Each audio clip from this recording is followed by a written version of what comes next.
on a eu plusieurs conversations déjà au sujet de la foi et la religion et le fait qu'on puisse être une personne de foi, croire en Dieu sans pour autant être religieux, pardon. Et tu m'as dit que toi, tu ne croyais pas en la religion parce que c'était une affaire d'homme. Cependant, ce matin, j'ai quand même constaté que tu priais en utilisant la Bible et que tu faisais le signe de la croix. Tout, tout ceci, en fait, ce sont des items religieux plutôt que des items plutôt, je dirais, spirituels. Donc, comment peut-on justifier, en fait, que quelqu'un qui ne croit pas en la religion utilise les outils de la religion pour exprimer sa foi? N'est-ce pas ça être religieuse? Alors, tu me dis euh, que j'utilise des signes religieux alors que j'ai dit ne pas croire en la religion. C'est bien ça, hein? Et Oui, que je... le signe de la croix, Voilà. utiliser les prières de la Bible ou la Bible elle-même, croire Bon, en la Vierge Marie, etc. bien. Alors, premièrement, ce que j'entends, je ne crois pas à la religion. Je vais justifier pourquoi je dis que je ne crois pas à la religion. Je pense que la religion, c'est une histoire d'hommes. La preuve, regarde la quantité de, de voies religieuses qu'il y a. D'accord? Hmm? Euh, L'homme a mis la foi et ce que je pense être la spiritualité à son service pour l'utiliser, pour peut-être même tuer, à servir les autres, les hommes, etc. Donc je ne peux pas m'attacher à ce type de choses parce que moi, ma spiritualité, en fait, je crois en un Dieu, je dis un Dieu, hein, mais en une puissance positive qui est la miséricorde, qui est l'amour, qui est le partage, en fait, qui représente des valeurs humanitaires, humanistes, en fait, tout ce que tu veux, mais euh, des valeurs qui sont fondées toujours sur des sentiments de paix, d'harmonie, etc. La religion, pour moi, ne reflète pas ça. Mhm. Mais Bien. ne penses-tu pas qu'on puisse être athée et avoir ces valeurs humanistes, d'humanité, la paix? C'est pour, je suis entièrement d'accord avec toi, et c'est pourquoi je dirais qu'à la limite, le Dieu est en chacun. Le Dieu est en chacun, c'est une énergie. Donc, chaque personne va représenter cette force-là d'une certaine façon. Certains vont lui donner un nom, etc., peu importe. Mais Dieu, pour moi, ce serait une puissance, quelque chose de supérieur, mais qui est dans des hautes vibrations, dans des vibrations positives. Je ne sais pas si Donc Dieu tu... serait plus une énergie plutôt que quelque chose dans le ciel ou un hit ou un hymne. Je veux dire, ce n'est pas une entité comme un Ce être n'est pas humain un est petit... une entité. Ce n'est pas une personne, ce n'est Hmm. pas... Voilà. Ça me rappelle que je discutais avec un pasteur qui, chaque fois qu'il me parlait de Dieu, disait cette personne. Et moi, je lui disais, ça me choque que tu parles de Dieu en disant une personne. Parce que je n'assimile pas Dieu à une personne. Une personne, pour moi, c'est quelque chose de bien défini, une entité organique, un être de chair, Hmm. d'os, et bien défini dans l'espace, si tu veux, dans l'espace et dans le temps d'ailleurs, parce qu'une personne, pour moi, a une durée d'existence en tant Hmm. que corps biologiquement organique, tu vois. Oui, je comprends. Bien. Donc, la religion, pour moi, c'est une interprétation de la spiritualité. On en fait ce qu'on veut, on met derrière ce qu'on veut et on interprète comme on veut. Mhm. Donc, D'accord? c'est un peu, d'après ce que tu décris, c'est un outil au service de la foi et certains choisissent d'utiliser cet outil ou non. Certains utilisent cet outil à mauvais escient. À mauvais escient. Donc tout le monde va donner son interprétation euh, et en faire un petit peu ce qu'il veut. D'ailleurs, à certaines périodes, même au niveau de la Bible. Moi, effectivement, je lis la Bible. Mais pour moi, je ne prends pas tout n'importe comment. Premièrement, dans ce livre-là, si tu veux, tu as des valeurs qui sont évidentes. Il y a des valeurs de paix, il y a des valeurs d'amour, de partage, etc. Des valeurs qui sont évidentes. Et qui se retrouvent dans d'autres livres. Et qui se retrouvent parfaitement. Nous sommes Saint entièrement ou d'accord. sacré ou pas sacré. Sacré ou pas sacré. Parfaitement. Bon, on pourrait dire, moi je pourrais considérer la Bible comme un guide de vie. Par contre, je suis tout à fait consciente que la Bible, telle qu'on l'a en main aujourd'hui, c'est un livre qui a été traduit, qui a été transcrit. Et modifié. Certains passages ont été retirés à la convenience des... C'est-à-dire qu'il y a deux choses. La transcription, la traduction même n'est pas fidèle. Elle n'est pas du tout fidèle puisqu'il y a des mots qui ne correspondent pas, il y a des termes ou des expressions qui sont traduites ou qui sont mises au gré du jour, entre guillemets, c'est-à-dire au gré des époques, au moment de la traduction, etc. Donc, on ne peut pas dire que c'est une traduction fidèle de ce qui aurait pu être un livre inspiré à la base. Donc, il y a déjà ça. Et deuxièmement, j'ai lu certains articles, puisque je suis un petit peu curieuse, je suis un petit peu curieuse là-dessus. J'ai lu certains articles qui révélaient que l'étude de la Bible, telle qu'elle nous est présentée maintenant, présente certains textes qui ne seraient pas contemporains des époques auxquelles on les a placés dans la Bible. Donc ce seraient des textes qui auraient été introduits. Qui ont été écrits bien plus tard et qui ont été remis dans un contexte antérieur. Voilà, pour servir les gouvernements de l'époque, etc. ou pour asservir les peuples d'une façon ou d'une autre. Bon, moi quand je lis la Bible, il y a certaines choses. L'idée que je me fais de Dieu, je me dis, je ne peux pas concevoir que Dieu puisse vouloir autant de mal ou dise certaines choses. Parce que ce n'est pas cette notion que j'ai de Dieu. Ok, quelle est ta notion? Je sais, mais pour bien redéfinir, si tu avais à mettre une définition ou une explication, qu'est-ce que Dieu pour toi? Dieu, c'est un vecteur de paix, d'amour, de miséricorde, de recentrage du monde. De l'univers. Et du monde et de l'univers, effectivement. Et Dieu n'est pas responsable, parce que beaucoup de gens disent, si Dieu existait, il n'y aurait pas eu les guerres, il n'y aurait pas eu ceci, il n'y aurait pas eu cela. Nous ne sommes pas des robots. Je me dis que si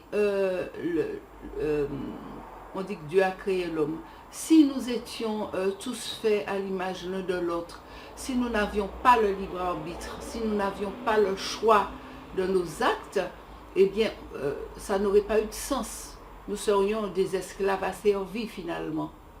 Alors que nous, on dispose de la notion du bien et du mal. On n'a même pas besoin des fois de nous l'inculquer. Tu sais très bien que si quelqu'un te blesse, ça fait mal. Donc pourquoi irais-tu blesser quelqu'un? Je comprends. En fait, la notion du bien et du mal, ce ne sont pas des notions bien définies. C'est un peu subjectif, culturel, mais comme tu l'as dit, on sait ce que l'on ressent, qu'on est sujet à une action ou une autre. Donc ça nous permet de définir que pour nous, cette action ne conduit pas à des ressentis positifs. Et de ce fait, pourquoi voudrions-nous faire ressentir ce ressenti à d'autres? Exactement. Donc nous catégorisons cette action dans, ok, c'est quelque chose à ne pas faire. Exactement, parce que en fait nous avons en nous, je crois, beaucoup plus de notions et de bases qu'on ne veut admettre. On est aveugle, je pense qu'on est aveugle, vraiment aveugle à ce qu'on est, on est aveugle à ce qu'on ressent et on est aveugle à ce que notre corps et notre inconscient nous dit et nous dicte. On sait très bien, même s'il y a des différences culturelles, même s'il y a quelque chose chez l'autre qui n'est pas considéré comme mal, alors que dans une autre peuplade, c'est un mauvais ressenti ou une mauvaise perception, si tu regardes bien, ce sont des éléments qui ne concernent que des modes de vie vraiment, ou ça touche rarement les sentiments profonds, je vais dire. Parce qu'on est toujours blessé de la même façon, quel que soit le peuple, quel que soit l'individu, peu importe sa culture ou tout ça, on est toujours blessé par les mêmes choses. Donc, je disais qu'on est toujours blessé par les mêmes sentiments, les mêmes actes. Quel que soit le peuple dans lequel on vit, bon, dans un couple, par exemple, les mêmes choses vont faire mal à la femme, les mêmes choses vont faire mal au mari. De la même façon, physiquement.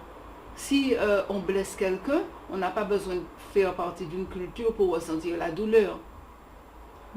Donc, il y a quand même une notion qui est commune à l'être vivant. Je ne dis même pas l'être humain, parce qu'on blesse un animal, il le ressent aussi. Donc, on a des souffrances qui sont les mêmes chez les êtres vivants, des souffrances qui sont les mêmes chez les autres, chez les animaux, en fait, peu importe. Ce qui va changer chez les individus, c'est le degré de résilience. Tout simplement, le degré de résilience, c'est ce qui va changer chez l'individu. Donc, nous avons le libre arbitre. Et Dieu n'est pas responsable, comme les gens le diraient, de ce qui arrive, des guerres, etc. L'homme est responsable. Et effectivement, il est écrit, tu récoltes ce que tu sèmes. Donc, on fait des choix. On fait des choix, on a on tente de dire Dieu est responsable d'eux. C'est comme si on a une famille, on a un père, une mère qui élèvent des enfants, qui leur inculquent certaines valeurs. Tant que les enfants sont dans le foyer, ils appliquent ces valeurs-là. Ils fonctionnent avec. Et le jour où ils deviennent adultes, indépendants, ils partent et ils décident de prendre des chemins totalement différents et de renier ces valeurs-là. Est-ce qu'on doit rendre coupable le père et la mère? Non. Je comprends ce que tu veux dire. Donc, bien que Dieu ne soit pas quelqu'un, c'est pas similaire à un père ou à une mère, en termes de valeurs que tu as choisi d'attribuer à cette entité, force d'énergie, ou ce tout, on dira, il y a des valeurs fondamentales, mais tu prends la responsabilité de toi personnellement. Si tu t'éloignes de ces valeurs, donc tu crois en la justice, mais si un jour tu fais une injustice et tu en es consciente, tu ne diras pas, ah si c'est arrivé, c'est parce que Dieu voulait que ça arrive. Tu vas quand même te sentir mal et te dire, bon là j'ai fauté, il faut que je m'excuse et que je prenne la responsabilité. Tout n'arrive pas parce que voilà. Voilà, rien n'est la cause de Dieu. Voilà. Tu as la notion du bien, du mal, tu fais des choix et après tu les assumes. Donc en fait, si tu me dis si c'est correct ou pas, pour toi, Dieu, ça juste représente tout ce qui est bon.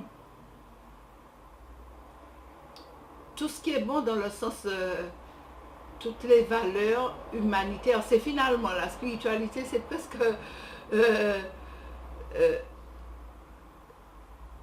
c'est le nom, tu l'appelles Dieu parce que tu es dans une envie, tu es né en Occident, de culture traditionnelle chrétienne, et c'est le nom qu'on lui a donné, Dieu. Mais si tu étais né ailleurs, toutes ces valeurs mais que tu aurais portées... Moi je l'appelle Dieu, mais d'autres lui donnent un autre nom. Ou d'autres ne lui donnent pas de nom du tout. Ou d'autres ne lui donnent pas de nom, mais c'est toujours la même énergie positive qui régit les lois, quoi.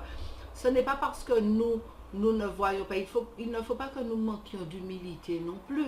Ce n'est pas parce que nous ne voyons pas certaines choses qu'elles n'existent pas.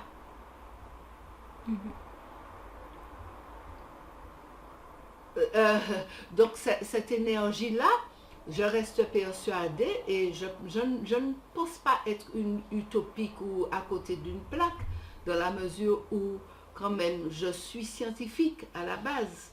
Donc ce n'est pas quelque chose, je n'absorbe pas tout et n'importe quoi, n'importe comment, mais je suis consciente qu'il y a des choses qu'on ne maîtrise pas. Et je pense qu'il ne faut pas manquer d'humilité par rapport à ça. Bon, si on regarde l'histoire de la vie,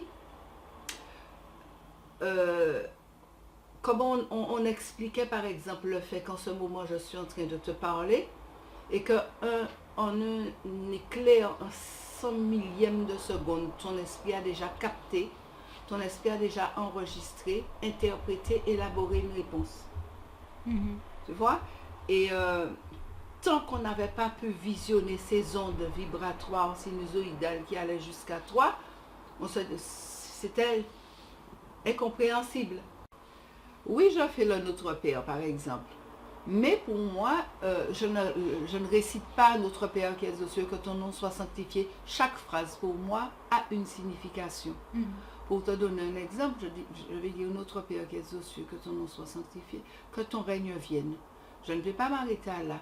Je vais dire que je souhaite au monde un règne de paix, d'amour, de bonheur, d'empathie, de béatitude. Donc tu D'accord. utilises la base des prières que tu connais depuis tout temps parce que tu as grandi en famille catholique, mais que donc tu t'inspires en tant que sur ces prières pour la base, mais que tu développes pour tes propres prières personnelles en fait. Exactement. Donc tu ne prends pas juste des prières à la lettre sans comprendre ce qu'elles veulent dire et comment elles s'appliquent à ce que toi tu souhaites pour le monde et pour l'humanité. C'est juste comme certaines personnes utilisent des livres pour les aider à se développer personnellement. Tu utilises la Bible de la même façon, pas de façon littérale. Aucune prière n'est prise de façon littérale et c'est plus un développement, un support parce que bon, c'est un support comme un autre si on y pense, c'est ce qui fonctionne pour toi. Exactement. Et bon, je suis effectivement née catholique, mais moi je ne dirais même pas que je suis catholique, je dirais que je suis plus chrétienne que catholique, d'une part. D'autre part... Donc tu t'identifies, même si tu ne crois pas en la religion, si tu devais attribuer, enfin, t'associer à une religion, enfin, une croyance particulière, ce serait la croyance chrétienne. Croyance chrétienne, parce qu'on ne peut pas dire on ne dit pas une religion chrétienne, puisqu'il y a plusieurs religions qui croient au Christ. Oui. Bon, le Christ, de toute façon, c'est effectivement quelqu'un qui a vécu, c'est même une référence historique. Bon, maintenant, qu'est-ce qu'il y a derrière ça, comment on interprète? Bon, c'est chaque personne qui voit, et la religion, ce n'est pas quelque chose, pas la religion, pardon, la spiritualité ou la foi, ce n'est pas quelque chose qu'on apprend et qu'on se passe. On va donner des bases, par exemple, effectivement, moi j'ai eu des bases, mais j'ai développé ma propre relation avec la spiritualité. Je pense que c'est quelque chose qu'on ne peut pas passer. On ne peut pas rentrer dans une église, aller apprendre des choses et puis dire, bon, ben je suis. Et c'est pourquoi je ne m'identifie pas. Est-ce qu'on peut être spirituel sans avoir la foi en Dieu? Et moi, je pense que la spiritualité, la foi et la religion sont quand même trois choses séparées, même si elles sont très liées et qu'il y a des zones de recoupement. C'est-à-dire que la spiritualité, pour moi, la foi est liée à la spiritualité, oui, dans la mesure où la foi, c'est, j'allais dire avoir foi, c'est une croire, c'est-à-dire avoir la conviction de quelque chose. Donc quand tu es spirituel, quand tu as la conviction de quelque chose, donc tu as la foi en quelque chose. Je comprends, ok. Voilà, donc pour moi, c'est associé. Mais c'est comme pour d'autres choses aussi, tu peux croire en une valeur quelconque, tu as foi en cette valeur-là, tu as la conviction de cette valeur-là. Donc moi, c'est plus dans ce sens-là que je sens la foi. Et donc pour revenir à mes prières, je dirais que chaque phrase du Notre Père m'inspire quelque chose. Et le Notre Père, ce n'est pas une prière catholique. Ce n'est pas une prière catholique. Quand tu regardes chaque phrase de Notre Père, que ton nom soit sanctifié, que ton règne vienne, que ta volonté soit faite, donne-nous aujourd'hui notre pain. C'est une prière chrétienne, cependant. C'est une prière chrétienne? Oui. Donne-nous aujourd'hui notre pain de ce jour. Moi, je ne vais pas penser au pain dans l'assiette en premier. Je vais dire le pain de l'amour, de la paix, de l'harmonie, de l'empathie, de l'intelligence divine, le sens du partage, de l'humilité, du discernement. Donc, je vais associer tout ça à donne-nous aujourd'hui notre pain.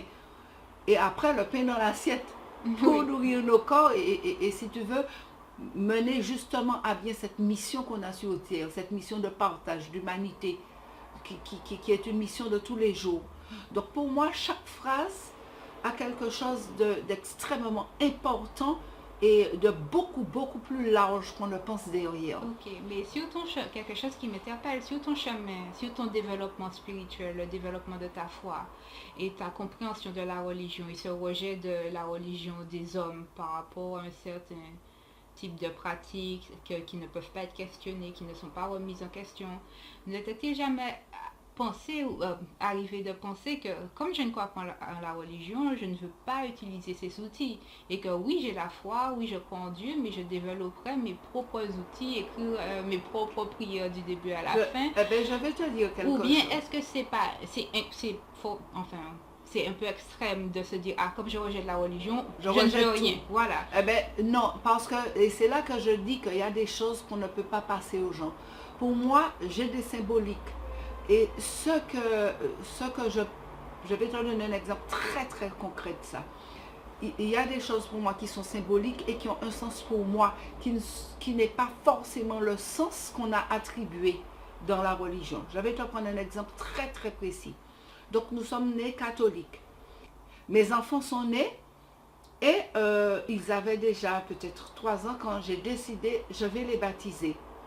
Mais dans ma tête, j'ai une signification bien précise du baptême qui n'est pas celle qu'on veut m'infliger. Quand j'ai fait la démarche d'aller pour justement préparer ce baptême-là, il y avait des réunions. Je n'en ai fait qu'une. Je n'en ai fait qu'une parce que j'ai eu à faire le point sur ce que je pensais de ce qui m'avait été dit. J'ai baptisé mes enfants quand même, mais dans mon sens. Je t'explique. Donc à cette première réunion, les gens, les diacres qui menaient, qui encadraient cette réunion, me disent, bon, pourquoi vous êtes là? Je dis, voilà, j'ai eu des enfants, j'ai une foi qui est quand même pour moi totale et inconditionnelle. Donc, je veux présenter mes enfants à Dieu parce qu'il me les a donnés et j'ai envie de lui dire merci. Ça fait un petit peu image du roi lion, tu sais, qui brandit son enfant et puis qui dit, eh bien, c'était ça pour moi.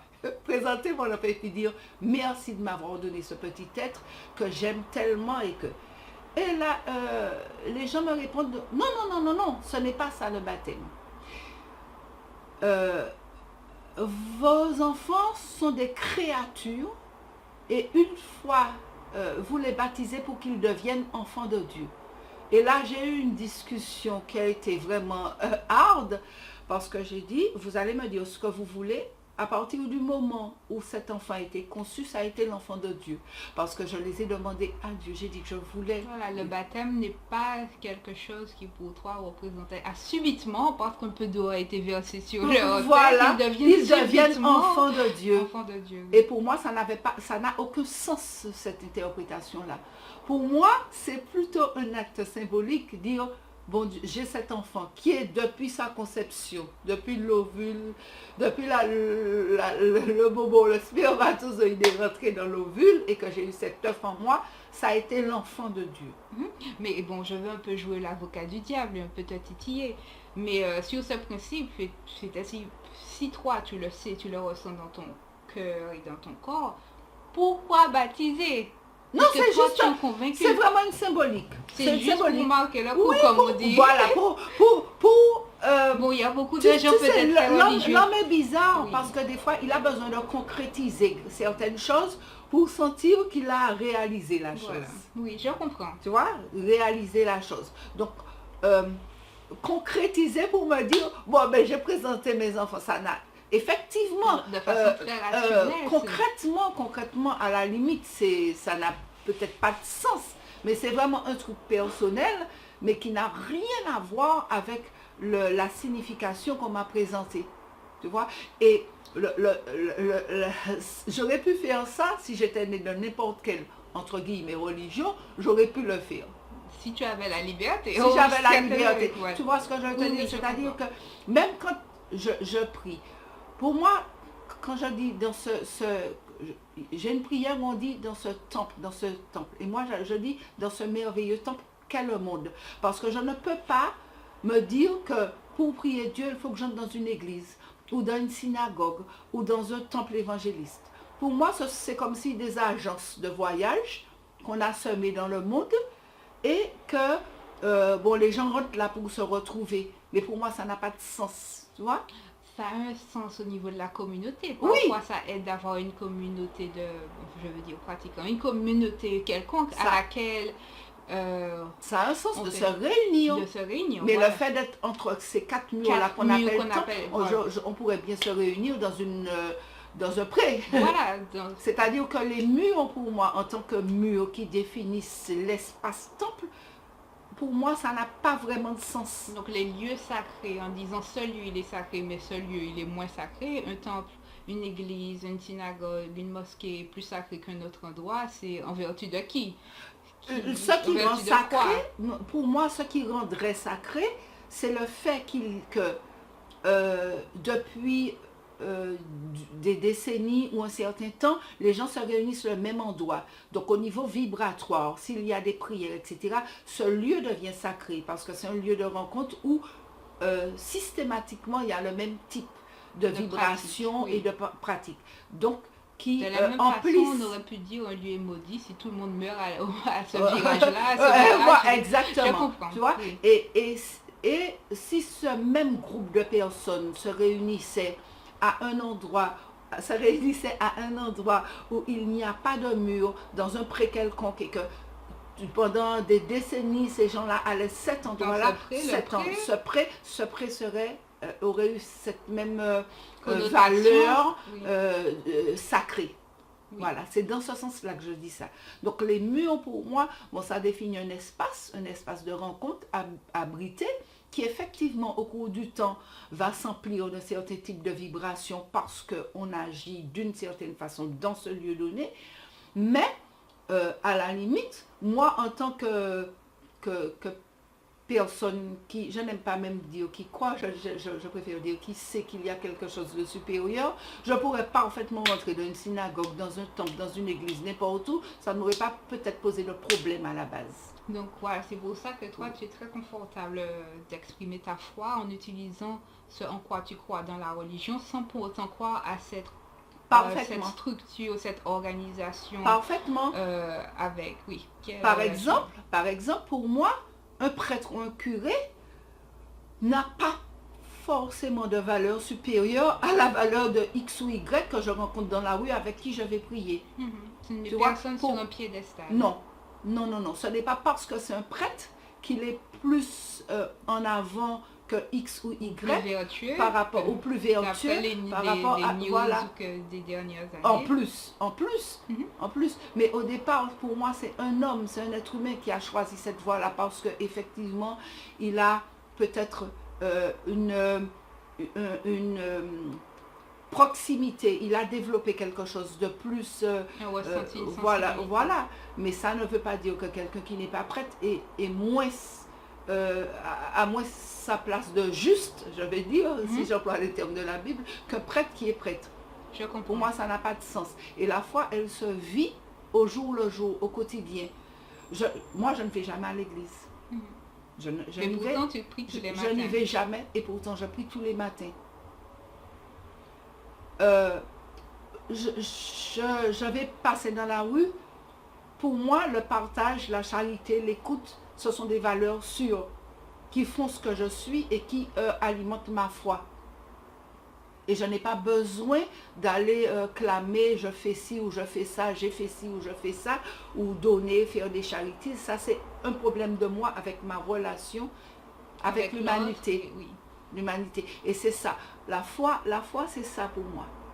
C'est au quotidien, ça se vit au jour le jour. La preuve, c'est que j'ai présenté mes enfants à Dieu par le baptême, mais c'est tout. Il n'y a pas de communion, il n'y a pas de ceci, il n'y a pas de cela. Je leur ai inculqué, je pense, ma foi. Enfin, j'essaie de faire comprendre ma foi parce que je trouve légitime qu'un parent qui croit en quelque chose, qui a la foi en quelque chose, s'il pense que c'est bon, c'est tout à fait légitime qu'il veuille le passer à ses enfants. Oui, bien évidemment. Mais il faut toujours pour moi, avoir l'intelligence de se dire que chaque enfant est une entité à part entière Et et, qu'il fera ses choix. et que, voilà, Il ou elle fera ses choix. et qu'on lui donne une base, et c'est comme les valeurs desquelles on parlait tout à l'heure, et qu'après, il va éprouver les valeurs qu'on lui a données et il va faire ses choix en fonction de ça. Tout à fait. Voilà. Donc, c'est en ce sens que ça ne me pose aucun problème. Bon, de la même façon que j'ai la Bible, si je comprenais le Coran, j'aurais pris dans le Coran ce qui m'inspire et ce qui m'aide à Donc, tu peux, il avancer. y a des cours en français. Oui, oui, mais je je veux te dire, si je restais vraiment dans le langage, parce que Oui. le Coran en français, c'est encore une traduction. Oui, je comprends. Tu vois ce que je veux te dire? C'est-à-dire qu'il y a des termes, je ne sais pas, dans la Bible, par exemple, le terme pop qui a été traduit, ça n'existait pas. Donc, il y a ou d'autres termes. Bon, je ne vais pas prendre des termes bibliques, mais pour que un petit peu généraliser, pour que qu'on comprenne. Par exemple, en anglais, pour le mot solitude, je prends toujours cet exemple-là parce que c'est un exemple qui est simple à comprendre et facile. Bon, la solitude, le mot français solitude, ça veut dire deux choses. On peut être dans la solitude tout en étant accompagné. Je me sens seule. Dans ma tête, je suis seule. Et puis il y a la solitude, bon, je suis seule à la maison. Mais en anglais, tu as deux mots pour dire ça. Lonely and alone. Exactement. Donc tu as ces deux mots-là pour dire ça. Ça veut dire que toute traduction change et dévie en quelque part le sens. Sans compter que certains mots changent de définition ou de voilà. substance, j'ai même envie de dire, au travers des siècles et des époques. Exactement, exactement. Donc, qu'est-ce que tu recommanderais à quelqu'un peut-être qui se dit, bon, moi je ne crois pas en la religion, il y a des choses trop horribles et qui ont du mal à trouver, des gens qui ont du mal à trouver la balance entre je crois mais en même temps je crois pas, puisque cette foi a toujours été rattachée à la religion. Et s'extriquer de la religion tout en maintenant sa foi, parfois ça pose des petits problèmes de balance, de compréhension. Et je pense que, je peux donner un exemple qui m'est cher.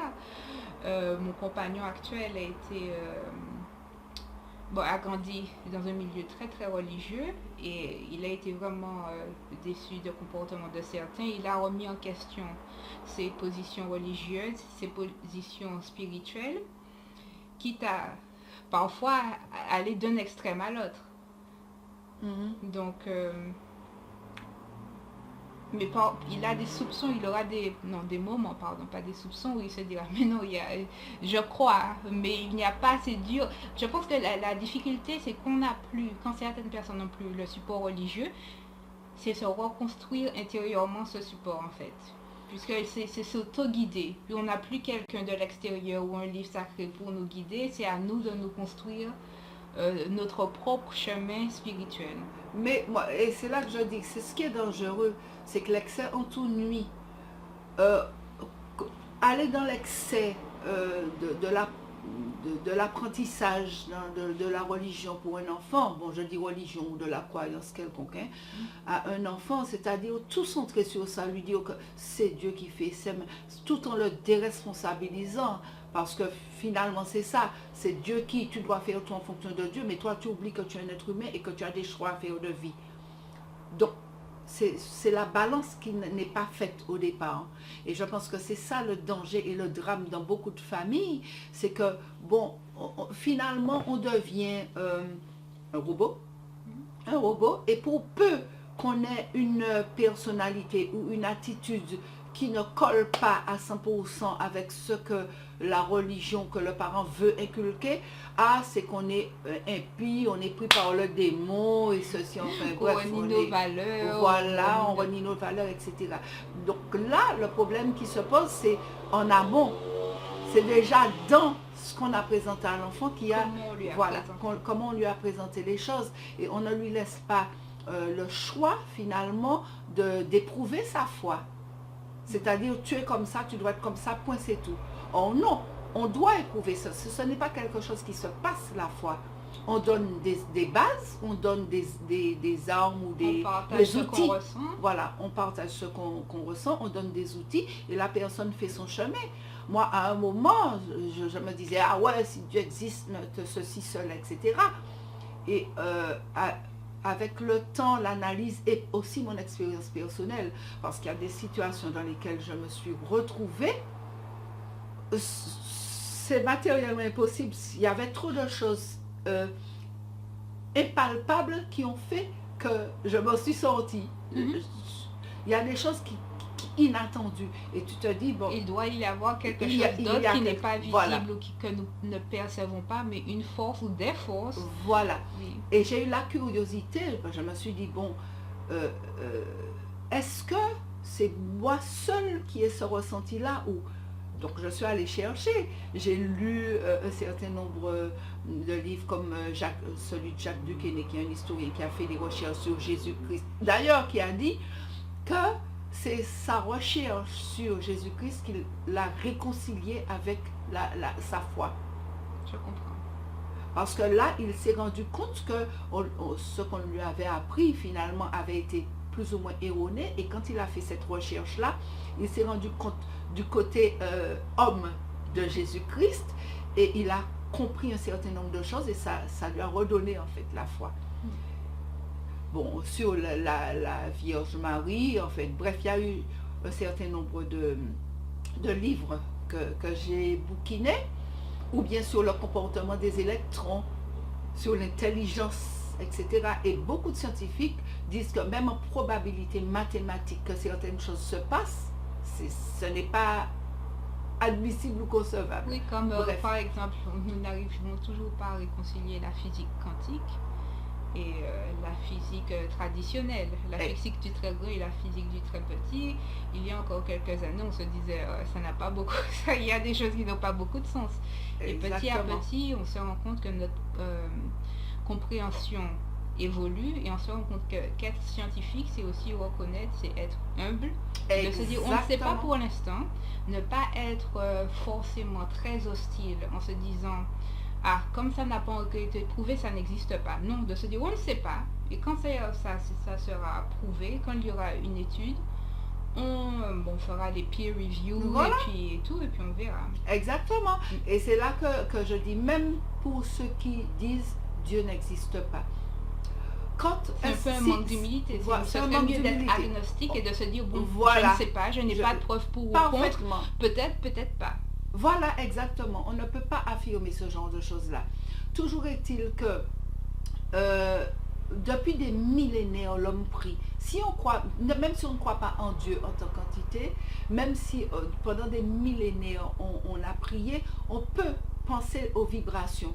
Il y a des vibrations, quoi qu'on dise. Positives ou négatives. Mais quand on rencontre quelqu'un, on ressent ces vibrations. Voilà. Donc au niveau de l'humanité pendant ces siècles, ça doit toutes ces énergies positives ou négatives forment une espèce d'égrégore.